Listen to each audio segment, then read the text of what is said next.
सियासी घराने से ताल्लुक़ रखने वाली शहीद मोहतरमा बेनज़ीर भुट्टो की 15वीं बरसी आज मनाई जा रही है।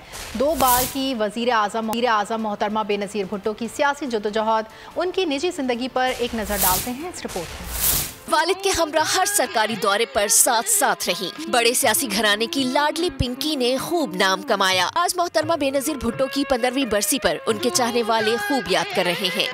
21 जून 1953 में मोहतरमा बेनज़ीर भुट्टो की कराची के निजी अस्पताल में पैदाइश हुई। उन्होंने इब्तदाई तालीम कराची में हासिल की, जिसके बाद वो हायर एजुकेशन के लिए पिंडी फिर अमेरिका गयी। बेनज़ीर भुट्टो बरतानिया से पॉलिटिकल साइंसेस करके वतन वापस आई। उनके पाकिस्तान पहुँचने पर मुल्क के हालात खराब हुए। वालिद की हुकूमत का तख्ता उलट गया। मार्शल लॉ लगने के बाद बेनज़ीर भुट्टो को भी घर के अंदर नजर बंद कर दिया गया। अप्रैल 1979 में जुल्फ़िकार अली भुट्टो को फांसी दे दी गई।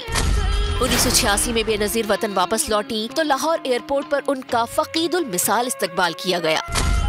16 नवंबर 1988 में मुल्क में आम इंतखाबात हुए। पीपल्स पार्टी इख्तिदार में आई। बेनज़ीर भुट्टो 35 साल की उम्र में मुल्क और इस्लामी दुनिया की पहली खातून वज़ीर आज़म बन गयी।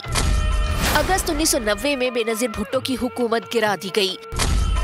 अक्टूबर 2007 में बेनज़ीर जनरल परवेज मुशर्रफ से मुज़ाकरात के बाद वतन वापस आई। कारसाज पर दहशतगर्दी का बड़ा हमला हुआ, जाने चली गयी। 27 दिसंबर 2007 को जब बेनज़ीर लियाकत बाग में अवामी जलसे से खिताब करने के बाद अपनी गाड़ी में बैठकर इस्लामाबाद आ रही थी कि कातिलाना हमले में शहीद हो गयी।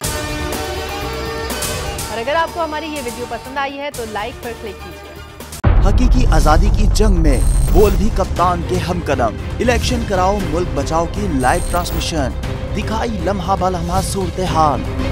रील और रेटिंग में भी बोल न्यूज रहा नंबर 1। सब्सक्राइब करें और बेल दबाएं ताकि कोई खबर रह न जाए।